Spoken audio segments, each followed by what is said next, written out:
Good evening and welcome to another episode of Unscripted and Unchained RPG Review.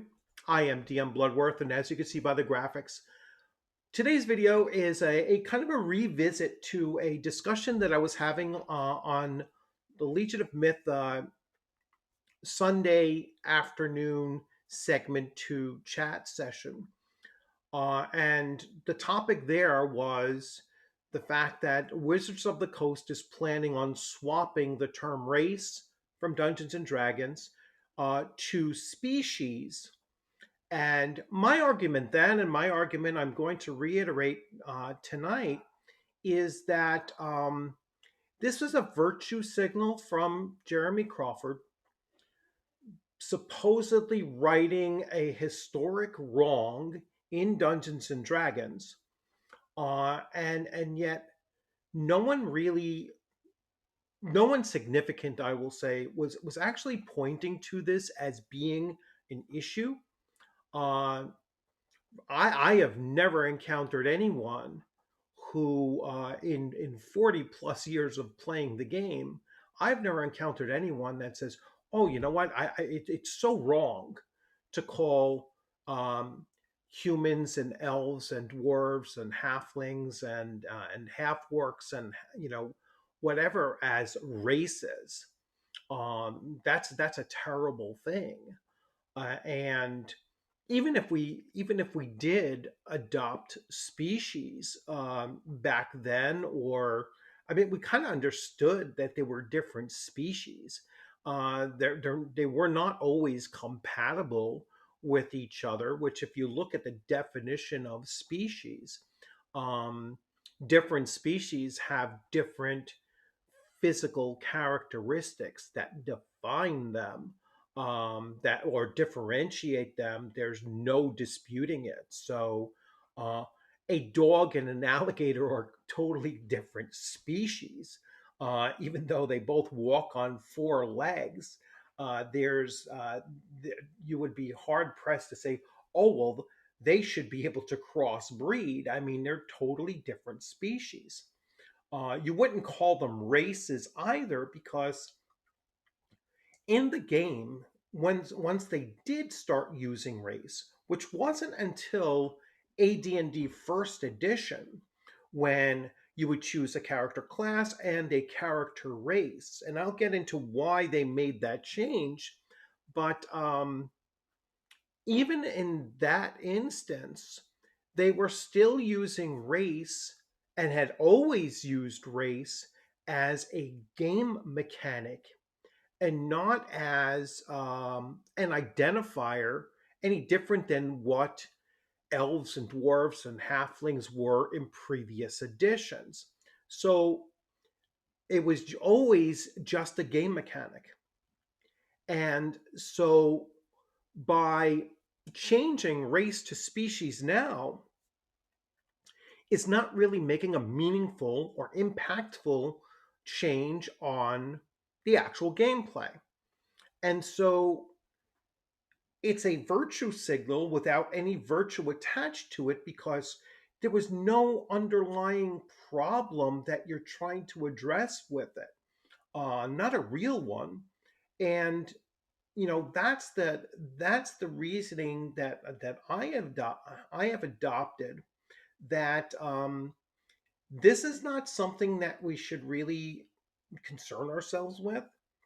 It's not a game changer. I don't think that anyone said at any time, I am not going to play Dungeons and Dragons because they use the term race in it. Just like I don't think anyone is going to look at one D&D and saying, "Oh, now that they're calling it species, I'm going to start playing that for the first time." Genuine players, genuine dungeon masters, um, people that have been fully vested in this game, or this hobby for, you know, even from a few months to decades long. This isn't something that we need to really spend any energy on. it's a just, and I know that sounds kind of odd considering I had a chat on Sunday and now I'm doing a video here. I'm not revisiting this issue again. Basically, what I'm saying is that you know I will not grant them the fact that this is a virtue. I'm not going to grant them the idea that they are correcting some old, long-standing wrong. I'm not going to cede that to them because it really doesn't have a significant change at all. If Jeremy Crawford wants to feel good about himself because I've now adopted the idea that we're going to call it species, then fine, go right ahead. It's still not going to make me play one D&D if I don't like what the game system is doing. And this is not making a game system change that's going to make me say suddenly, oh, this is a great game now. Um, it is not tracking to be the type of game that I am willing to break away from, playing the editions of Dungeons and Dragons that I've been playing for decades, to move to that. It's just such a silly thing, in my opinion, for him to focus on this. And it really was quite entertaining to see that not shortly after he made the statement of we're swapping race for species, that some of the same usual suspects that are on the peripheral of our hobby and of Dungeons and Dragons came out and attacked the term species, because now, by saying species, they are acknowledging, Wizards of the Coast is acknowledging that there is a biological difference between elves and dwarves and humans and halflings and so on and so forth. That they're, now it kind of undermines the idea of what Tasha's Cauldron of Everything did, where it said, well, you can swap these racial traits, and choose from the whole menu whichever traits you want to adopt. It kind of runs counter to the idea that everyone's character can is starting as you know a, a gray glob of goo, as many in the OSR kind of describe it, and now you can just attach whatever you want to it. No, it's saying that if you're going to claim that you're playing an elf character, elf characters have specific species based characteristics or traits assigned to them, um, by their biological differences, and as part of their DNA. I know where we're talking about fantasy creatures in a make believe world, and we're playing a game. So doesn't have to have a exact connection to real world concepts of race and species and everything. No, it doesn't have to, and it never has. And that's what I'm arguing about, as far as his assertion that this is a long-standing issue, a long-standing problem. No, it's not a long-standing problem. It's something that a few disgruntled individuals on Twitter have trumped up as a means to attack the founding authors and writers and artists of Dungeons and Dragons. And Jeremy Crawford wastes no time in jumping on that bandwagon. All right. He will always blame all right, the earliest editions for things that that Wizards of the Coast is suddenly taking heat from Twitter, and he'll always jump to, well, this was something that came from the old, and we just didn't properly filter it out.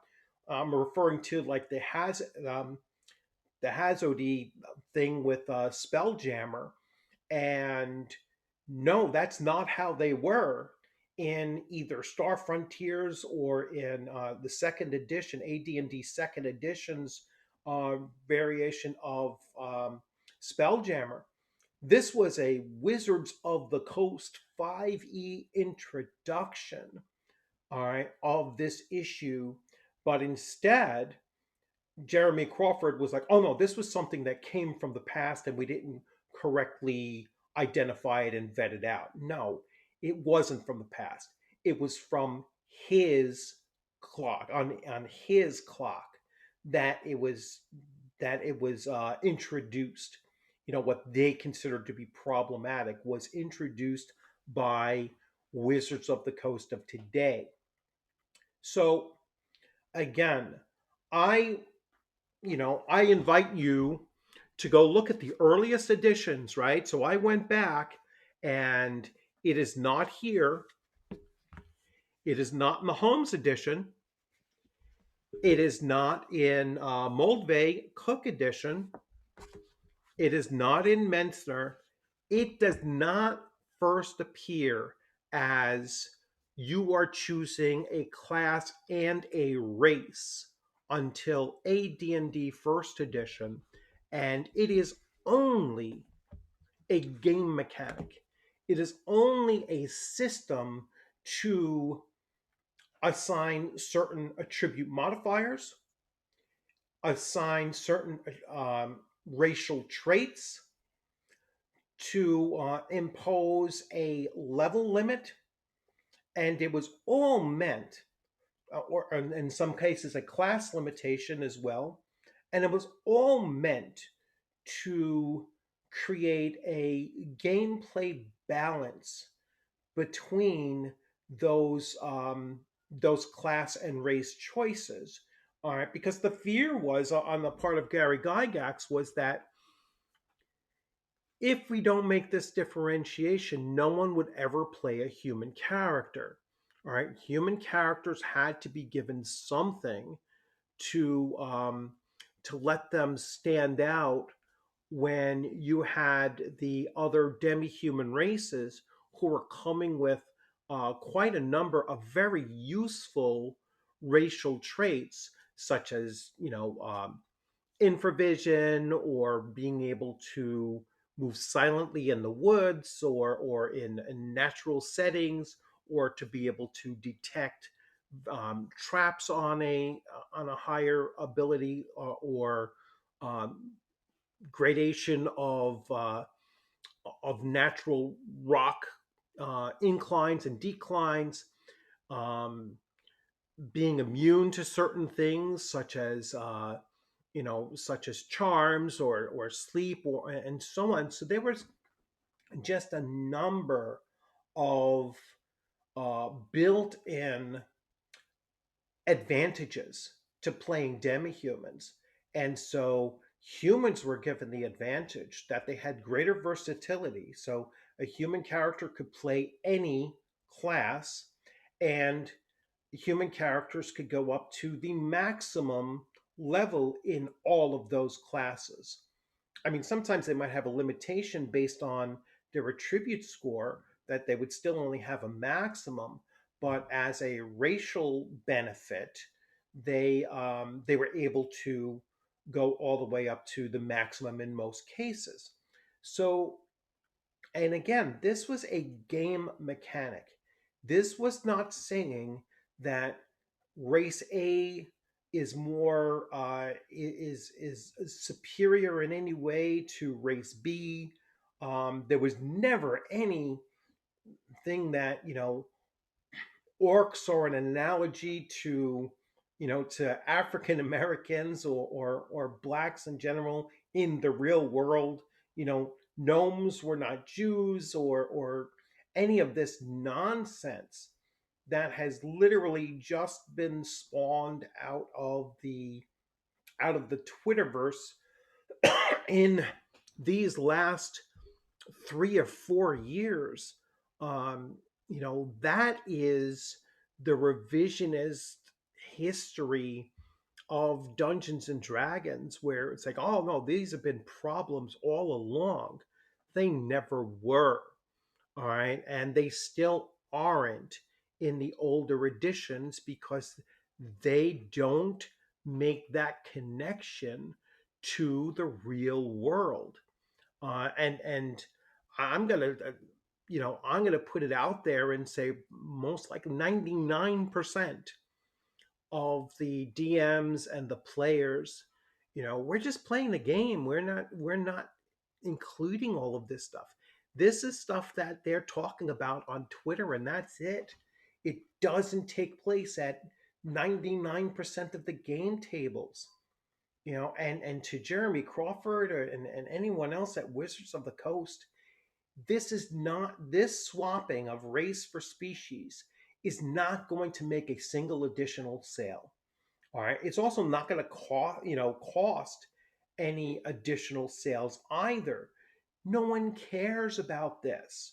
No one significant, no one important actually looks at this and is going to make the judgment. I am not playing this game because of the use of race or the use of species. It has no actual gameplay impact at all. It has nothing to do with playing the game. So that's basically my take on this. This will be the last video that I do on it, and you know, feel free to disagree with me in the comment section. Oh, excuse me.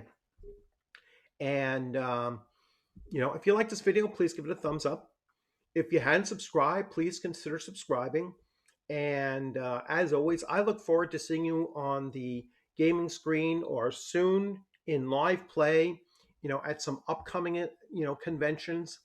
And just keep on gaming out there. I mean, don't get wrapped up in this kind of nonsense, and you know, play a game because it's good.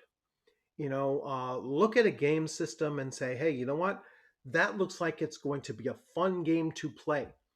All right. And remember, these are meant to be games. They're meant to be a break from, the real world realities. They're meant to be escapism.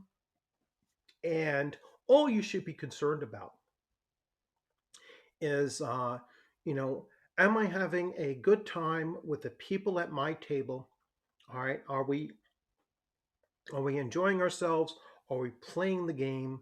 And are we looking forward to the next session?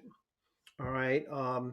Wizards of the Coast have much more important things to worry about than race, swapping race with species. They need to worry about the fact that by their own metrics, by their own surveys or whatever, that the average campaign in Dungeons and Dragons 5e only lasts 6 sessions.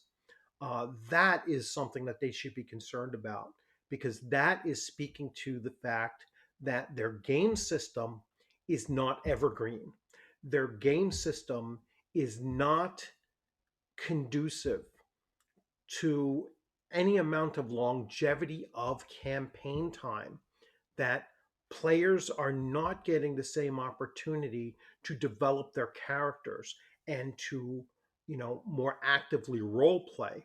Dungeon masters are not having the opportunity to really grow their own efficiency and proficiency of running games. All right. And I've seen some more recent videos where, people are talking about the fact that 5e really does have an issue with either people wanting to run the game as a dungeon master or people continuing to run the game as a dungeon master. It is clearly not creating the it's not creating the experience that is an enjoyable one for people actually running the games. And so that's something that they should really be focusing on is, how do we make the next edition of Dungeons and Dragons more evergreen? How do we encourage and support longer campaigns? And how do we encourage and support the retention and development of game masters within our system instead of worrying about this kind of nonsense? So, again, thanks for joining, and I look forward to seeing you on the gaming screen sometime soon. Have a great evening.